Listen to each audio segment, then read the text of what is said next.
do you know about Zombie Takeout? Pardon me? Zombie Takeout, the B-Movie and Cult Movie podcast. Just what I've seen on the internet.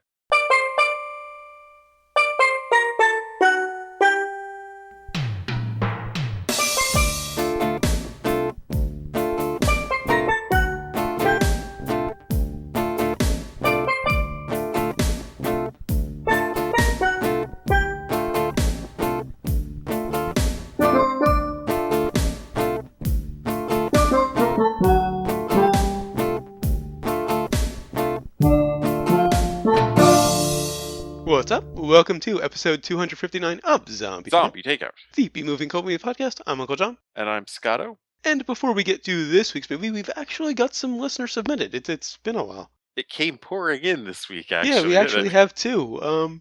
This is from John Phillips on Facebook in reference to last week's episode, our review of Star Trek III, The Search for Spock. He said, I think it's hilarious that Saavik has only done one mission with Kirk, yet it makes her an expert in judging Kirk and his son, who she has spent more time with on the Grissom. That is a very good point. Yeah, that She went hardly completely knows by me. Kirk. Yeah. And yet they're acting, well, they go all the way back to the last movie together. Well spotted, John. I didn't even think about that. He also suggested we do a quadrilogy of quacks. But when I asked him what he meant by quacks, I said, do you mean duck movies? And We've already done Howard the Duck. Yeah, well, I said, if you can come up with 4 duck movies that fit our wheelhouse, we'll gladly review them.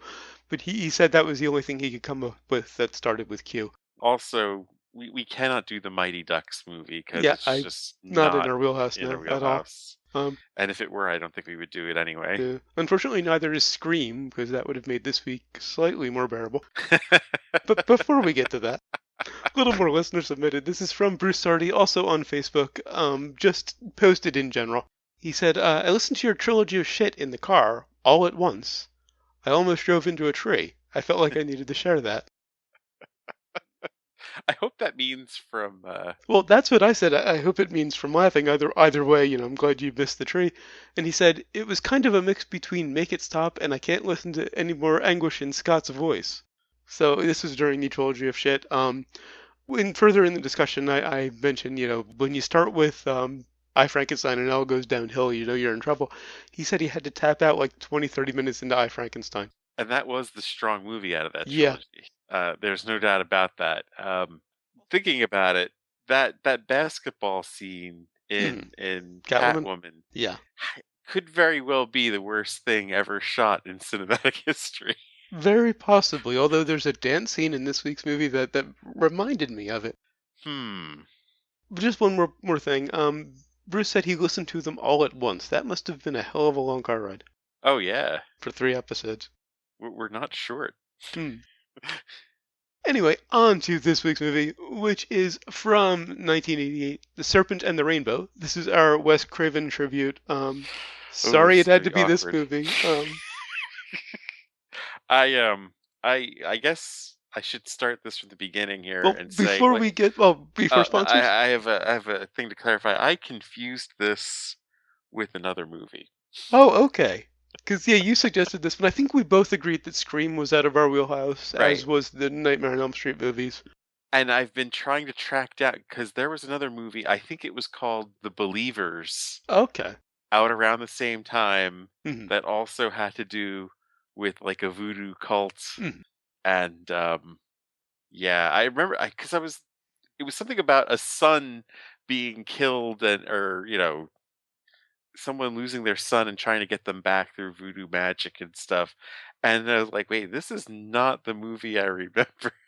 Well, this is a movie that I remember seeing the ads for on TV back in '88 and having no clue what it was about because the ads, particularly the teaser, was kind of vague.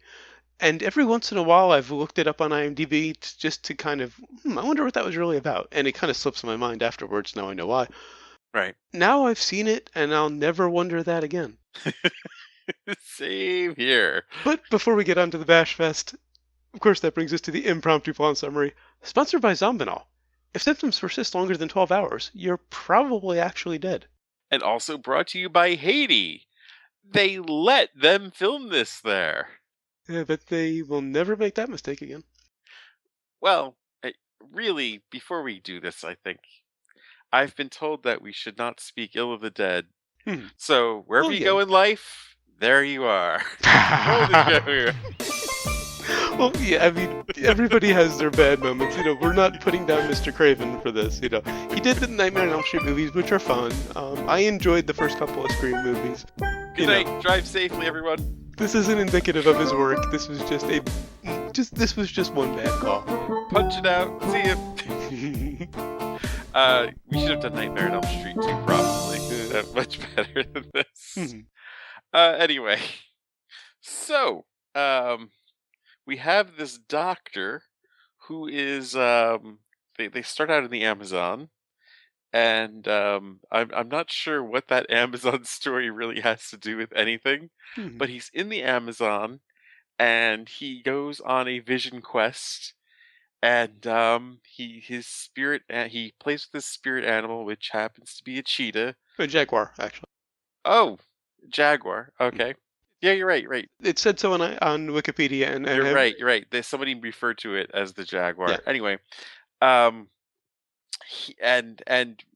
normally I try to stick to only the pertinent facts of the impromptu plot summary, but sadly, that matters. Yeah. That's all I could say. Anyway, so he is his pilot mysteriously gets killed, which again isn't really pertinent to anything. I don't understand how any of this has to relate to the plot, but they're there. They're kind of trying to set him up as this Indiana Jones type. Exactly. And it's Bill Pullman. Right. Yes. Yes, that is the very problem for the very beginning of this film. It's Bill Pullman. The very definition of doughy, nondescript white guy. Right. And so he somehow makes his way out of the Amazon. I forgot how many miles they said, on foot, by himself. So he's one tough motherfucker. Then they find out there's this zombie drug in Haiti, and they send him there to get it. Now, he has these weird visions from his vision quest, and he even he's introduced to the nemesis of the film, and he goes down to Haiti. He's told to leave several times. Not sure why he's even told to leave until towards the end, where they suggest he's stealing their magic, which none of it makes any sense. He's tortured a bit, but just to scare him off, which still doesn't scare him off. Then they frame him for a murder, but they never use this framing for the murder or set him up on any charges or anything. And they just get him out of the country. And they gratuitously throw in one of the most horrible torture scenes I've ever seen. Well, and then, so he gets back to the U.S. You think, well, wait a minute, why is there a half hour left of the film? He's out of the U.S. They're at a dinner party, and just when you think the film is at its worst, they're talking about the potential zombie drug and what it can do for people and how they're going to market it and all of that, and suddenly it takes a turn even worse. Like the first bad turn the film really took, other than casting Bill Pullman, of course, was when they shoehorned the love scene in, right? Which they did earlier. And this is beyond shoehorned, but I'll get to that later. Right. The second turn for the worse is they're in the dinner party.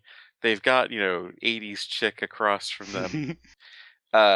And I say 80s chick because she's got the hair done in a certain way, the red dress and whatnot. This movie is incredibly 80s, and I can't really figure out why.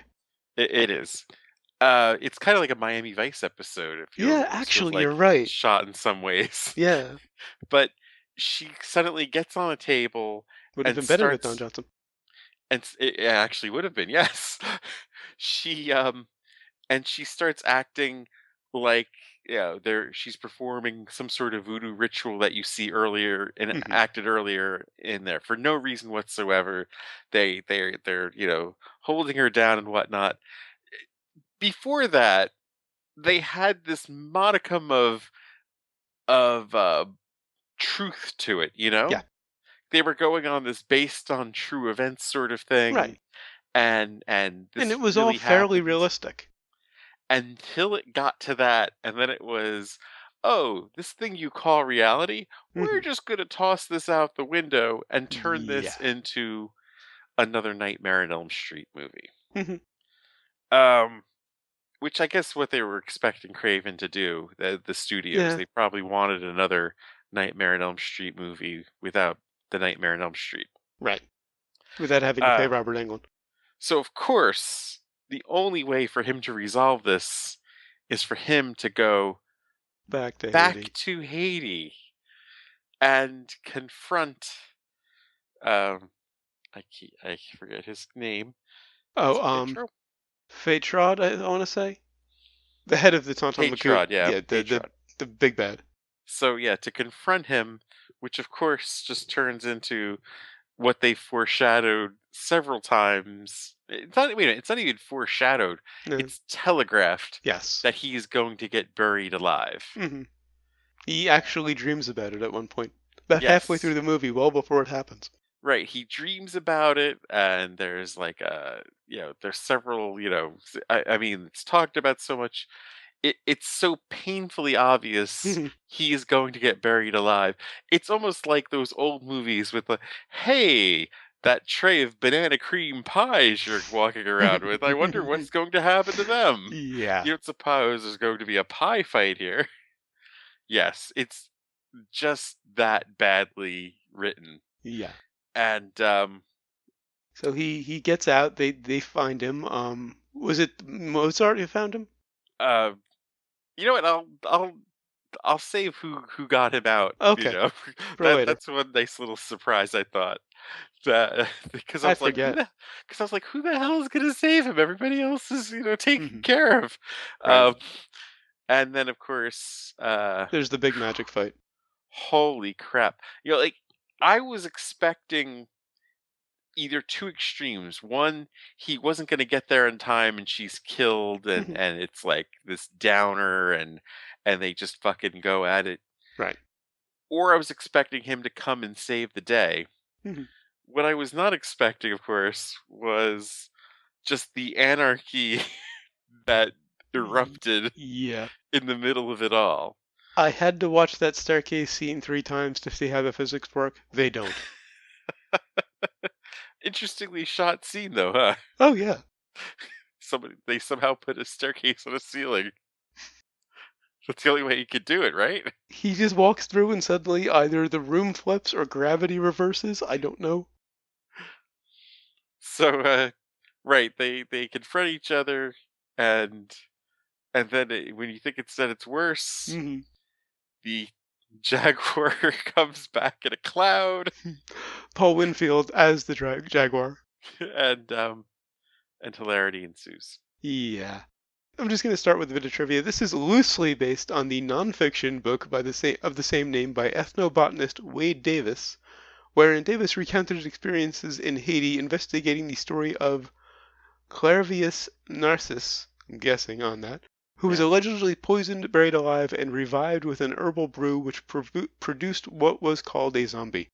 So this is a guy who was supposedly killed and brought back to life, and it turned into this thing. Now, I mean, I, I think this is the fewest notes I've ever had on a movie. I'm actually quite the opposite. I have a Oh, good. I just like was just like, oh my god, so many like things I was Now, I will say something reacting to. positive. There are a few positives here. There are a couple positives in here. It starts with a nice bracing scene of this Haitian funeral, and you've got this guy in the makeup with the gun. Right. Really jumps you in nicely. You kind of don't know what the fuck is going on. The vision he had could have been way more surreal. Of course. He just kind of plays with this jaguar, and then he gets pulled through the ground. I wanted, full trip there. Well, right, right. Oh, incidentally, the two animals that he hallucinates about, a jaguar and a viper, and I know the other is a viper because I know snakes. Neither of them are native to Haiti, or no, neither of them live in Haiti. Well, wait a minute. They were in the Amazon though. Oh, the jaguar was in the Amazon, right? Yeah. He was in Haiti for the viper. There are no vipers in Haiti. There are no jaguars in Haiti. There are tarantulas in Hades, I think. I mean, they're kind of all over the place. So, I laughed out loud when I just thinking of you and well, seeing the tarantula in the I burial knew scene. that was coming thanks to the summary on Wikipedia, so I Oh yeah. switched to another tab for that scene and just kind of listened to it. I, I was seriously, I fucking almost fell out of my chair laughing. Like I said, yeah, thanks to Wikipedia, I was ready. So I only got a small glimpse of it, though I did have to look up tarantulas on Wikipedia to see where they were native to. That was a little uncomfortable. I suffer from my art. Now on to the bad, which is pretty much most of the rest of the movie. Bill Pullman. Well, he does this sort of narration for about half of it. They kind of stop the trope about midway through. But in the beginning, he does this narration that really reminded me of Blade Runner. Yes. I didn't like it when Harrison Ford did it. It's even worse when Pullman does it. I was gonna say Harrison Ford has the voice for it, you know? Yeah. Harrison Ford, like, yeah, I was doing this the other day, and but Bill Pullman just, we were there, and Mhm. I'm kind of gonna sound serious, but not, and it's just, oh man, But I've never made it through that version of Blade Runner because of the voiceover. So really? that's how much I hate it. And they were clearly ripping it off. I mean, the story itself, though, you can kind of tolerate it as what it is, this tall Mhm. tale, Condensed it would have made a very interesting Miami Vice episode. until it gets to that dinner scene Yeah. where it's just either the doctor is full of shit or Wes Craven is taking some serious liberties with this. Well, maybe not Wes Craven, maybe the screenplay Yeah. writers. I think they were taking liberties. They do say loosely based. A- And really looking at this guy's work, Wade Davis, I think it's a little of both. Oh, okay, okay. You know, I did like the kind of before that happened, the scientific sort of approach to zombies. It's much like in Romeo and Juliet. It's a drug that makes you appear dead for 12 hours and then wakes you up. okay, so what's the problem though? You feel it still. Yeah, you're conscious while it's happening. You Reminds me of a Stephen feel the King story. things that happen to you. Yeah. How is that not the shittiest anesthetic Oh, yeah, yeah. you could have? Like, why were they talking about this thing as being a great anesthetic? Because I You don't know if they still knew it feel it. had that effect. We don't find that out until Pullman's under it, Right. you Well, know. no, they tell Pullman that you can still feel it Oh, okay. somewhere along the way, and again, that's what I'm like. Wait And a they're minute, still going to use it as an anesthetic. Yeah, that why? would be bad. Why would you want that? That's the worst ever. Yeah, yeah. There's a reason why they figured out how to do it. That they're not using it because it sucks. Hmm. Now, you mentioned the crowbarred in sex scene. Oh yeah. Okay, not only is the sex scene crowbarred in like it is in most rom-com type style movies, but the relationship is crowbarred in. There is no flirting, no sexual tension, no build-up whatsoever between the two characters. Uh, She's his guide. He never so much as shows any interest in her until the scene where they're in bed together. well, there is the scene where she's drugged. Yeah, she kind of flirts with him a little bit, but she's drugged. Yeah, he doesn't realize she's drugged. He just thinks that, whoa, she just started liking this Hmm. ceremony because she was like on her way out Right. when somebody blew the The, yeah, some kind the, of the drug in her face, yeah. drug in her face, and made her trip and go out. Mhm. And And then about 10 minutes later, after we've already forgotten about that scene, they're sleeping together right. with no build-up. Also, they went slow motion on her orgasm, which was incredibly creepy. Okay. It's the end of the sex scene. They kind of they show just her face and they kind of slow it down, and it's clearly an orgasm. They did. And it was a weird cut. It kind of made me feel that there was more to it and they were cutting something to Possibly. Although, save rating. no.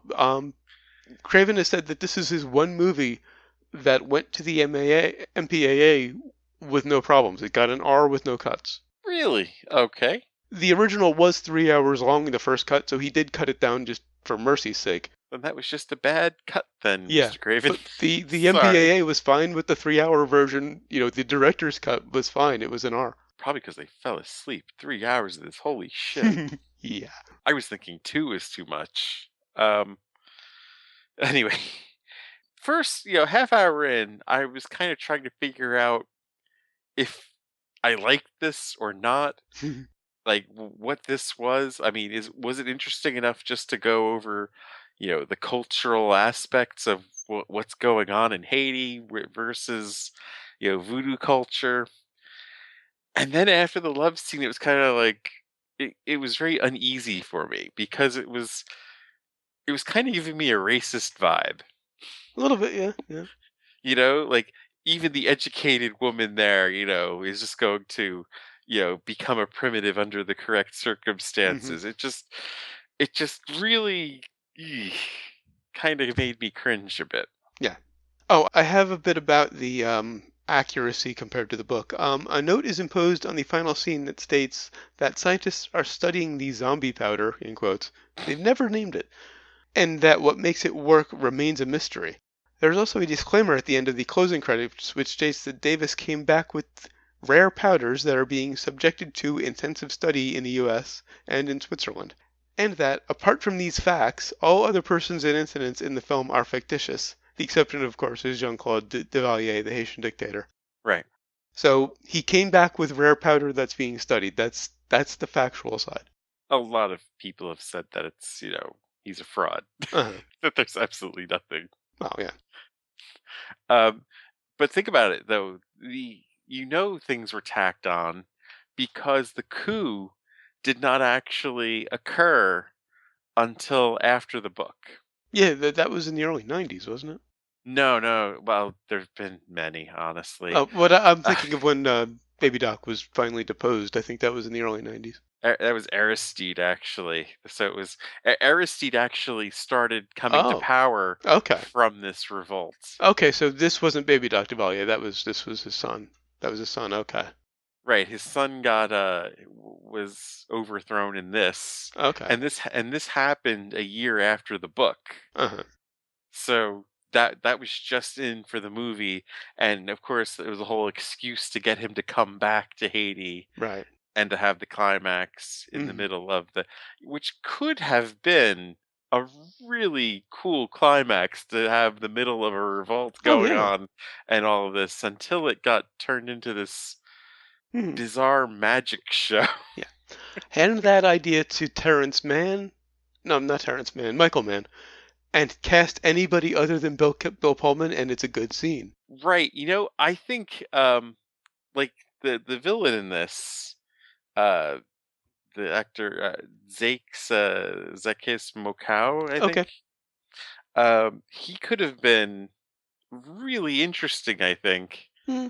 if he was put up against a more lively, charismatic, Yes. and more Okay. believable protagonist. He seemed to be chewing scenery a bit, but that might just be in comparison to Pullman. Right. I mean, he had this whole creepy dead eye thing Hmm. going, and I think that really could have worked if you had a protagonist that had more vitality to him, really, Yeah. rather than just oh, what are you gonna do to me? Mhm. And speaking of the supporting cast, all of my brains are due to two actors in the supporting cast. Paul Winfield, who needed to be in more of the movie and Yes, is he always did. amazing. And I think his name was Brent Jennings. He played Mozart. Yes, he was definitely my favorite Yeah. in this. At first I was kind of like, oh, whatever, but then as it went on, I was kind of like, they needed more of him. And Yeah. is it just me, or did Paul Winfield get killed by the same bug from Wrath of Khan? I think so, yeah. It just came out his mouth. Uh-huh. Does he really have a bug inside of him? I think. Is that what happened? Like they really put one in him? That bug in the Wrath of Khan was real, and it just made an appearance in this movie. It did the like, "Hello, my honey, hello, my baby." No, I think Craven No, just saw Wrath of Khan shortly before making this and said, "Oh, let's do it again." let's put a bug in Paul Winfield. And I can just see a motherfucking bug.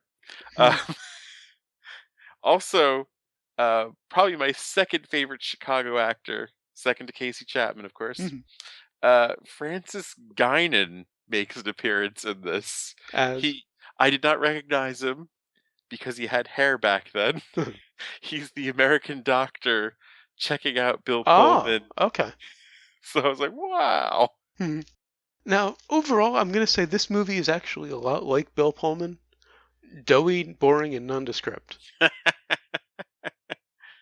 And doughy in this case means, it's just, it is almost the definition of convoluted. Yeah. This story, and maybe it's the book, but this story, wherever it originated, seriously needed an editor. It was too Nightmare on Elm Street-ish. Hmm. Where all the horror comes from the dream Yeah, yeah. still. Most of the horror comes in the form of Pullman's hallucinations. Right. And this was a chance for Wes Craven to have moved outside of that and to have done something different here. Hmm. And instead, he just pretty much reheated some Nightmare on Elm Street Yeah. leftovers. Oh, and one more point against the movie. Ever since I read on Wikipedia that the song was inspired by this movie, I've had Godsmack's Voodoo stuck in my head. uh, I don't know if I've heard Godsmack's Voodoo. I'm not the one who's so Oh, far away. really? That's That's what the song. that. Oh boy. Yeah, it was all over the Yeah. radio in the early thousands. I didn't mind the song until it was stuck in my head for 2 days. As an Alice in Chains fan, I have always had an Yeah, yeah. intense hatred of Godsmack. Particularly that song, come to think of it, because it is very Alice in Chains. I mean, yeah, a tribute band, Pretty a much. fucking tribute. They were. Oh, they were literally. Godsmack is an Alice in Chains song. Oh, They were wow. a Alice in Chains tribute band, Oh, and God. well, we can't get the real thing, so the Uh-huh. record company said we'll just tour the fucking tribute band. Oh, God. That is so sad. And then they make fucking Jerry Cantrell has to open for them Oh, my. because he can't sell enough on his own tour. Mhm. So he gets to open for his own tribute band. Wow. Okay, back to the movie. Just Back to the movie. one little criticism, one more criticism to pile on. The magic fight at the end. And Uh, I'm so tempted to say magic missile, the whole LARPing thing, because it really fits that two scene. damage. It had no rules. No. A fight scene with no rules has no tension, and it It just ends was. up silly. One point, Fei Trout, the villain, I can't think of his name, he jumps through a wall. I mean, he passes through it like Kitty Pryde. It was absurd. After you think the Jaguar Winfield has killed him. Once you get to the Paul Winfield with the head thing, and then the cloud, the Jaguar cloud or whatever the fuck that was, just what? And then really when they smash the whatever had his soul in it or whatnot, Mm-hmm. they might as well have just poured water on him and had Yeah. him flop around screaming what a world. It was Mhm. just that stupid. And as we're describing this, I'm realizing it may sound like it works as an unintentional comedy. It doesn't. Oh, I think if you put Leslie Nielsen in Bill Oh, Pullman's yeah, role, with the right cast, this or would have been fucking gold. Are you kidding me? or maybe as a midnight movie with enough comeback lines. But as is, it really doesn't work as an unintentional comedy. I wouldn't recommend watching it for that reason either. One of the best lines of the film came toward the end, though. I believe it was when Bill Pullman said, "I'm tired of this shit." It kind of put the perfect capper on the I'm movie. sitting there like, yeah, yeah, those are truer words, Bill. Uh-huh. Truer words. Yeah, How did Bill Pullman get powers suddenly? because they needed a plot device. Right, like, yes, we realize he's back in touch with his spirit animal, but since when does that give you voodoo powers? Well, that's not even voodoo, of course. It's just this crazy, like, telekinesis Hmm. insanity that was Yeah, going on here. it was basically the magical power to bend reality however the writer needed him to at the time. Yeah. Which Yeah, is basically what the big bad did too. He bent reality however the writer needed him to. right. I think the only other question I have would be how did Dr. Francis Guinan, Hmm. not notice the powder all over Bill Pullman when he was in the zombie coma? Uh-huh. He was practically yellow with it. Yeah. Again, just That's convenience, which is about 90% of this movie. and my notes have gone up in a Jaguar cloud. Uh-huh. And Of course, thankfully, no sequels. Hopefully, any chance for a remake? Any hope for a remake? Could it be done well? actually, most of my notes are really just lamenting Bill Pullman's acting abilities. Yes. And since we haven't made a reference yet, Paxton. Paxton. We usually hammer that. We haven't referenced that yet. No, we hadn't. So I don't know if this could even be done well as a remake. I don't think it deserves a remake, really, No, because no. the source material is kind of Yeah. iffy. Mm-hmm. It could have been done better, really. Mm-hmm. So maybe it does deserve a remake. Who knows? Yeah. On to brains. On to brains. I'm giving it a brain for Paul Winfield, a brain for Brent Jennings, 2 brains. And you're right, this is a 2-brain movie, but Bill Pullman drags it down 1-1. You going 1? Yeah. All right, and what have we learned? Never bring Bill Pullman to a pottery barn, because apparently he'll just smash the fuck out of everything. And I learned that 85 plus 110 equals 100. His guide that he ends up sleeping with has some fuzzy math about the religion in Haiti in one scene. Okay. And until next week, when we'll be reviewing The Prophecy, I really wasn't looking forward to that one until now. It's gonna look like fucking Citizen Kane. It's gonna be a great palate cleanser. Until then, go to zombietakeout.com, check out the album art, the episode description, of course the episode itself, which you're already listening to.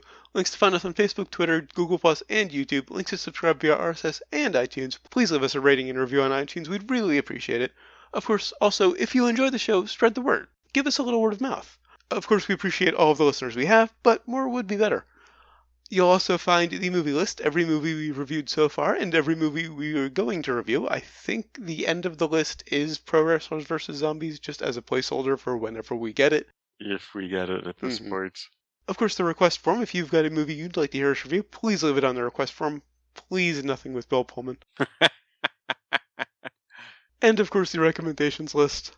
I was kind of maybe thinking there was a possibility since it's Craven, but, Pullman. I think I found the actual movie that I had mistaken this for. It was called The Emerald Forest. Okay. And it was about a son getting abducted by an Aboriginal tribe, and this guy, Powers Booth, goes on a search for him. Interesting. Powers Booth is an interesting choice. He's mostly a TV guy. Yeah, but I would Maybe have we could taken put that on over the Bill list. Pullman in a heartbeat. Oh, absolutely. You can also email us, zombietakeout@gmail.com, or leave us a voicemail at 414-368-ZTO1, or for the alphanumerically challenged. You can get eaten by my Jaguar spirit animal. Or you can just watch a Bill Pullman movie. 414-368-9861. At least we didn't say you could, what happens to him in the torture scene. Kind of worth watching for that. Of course, always remember that you'll always be calling from the middle of Milwaukee, and until next time, always remember, never forget, wherever you go in life, there you are. You think this is funny? Hey, let's stop jacking around, huh?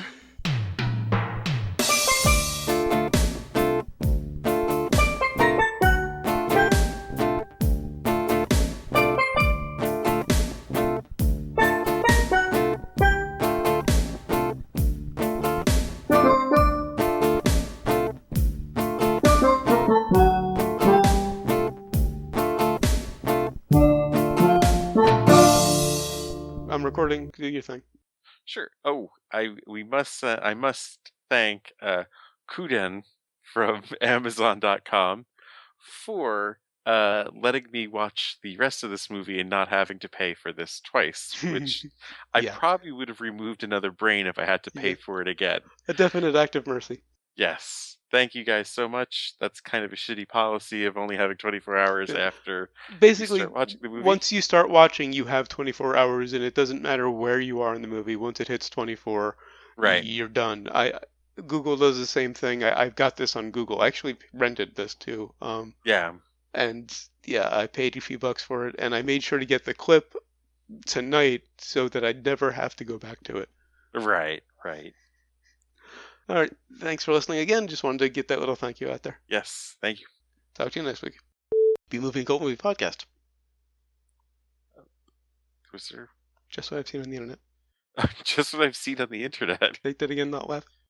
Okay.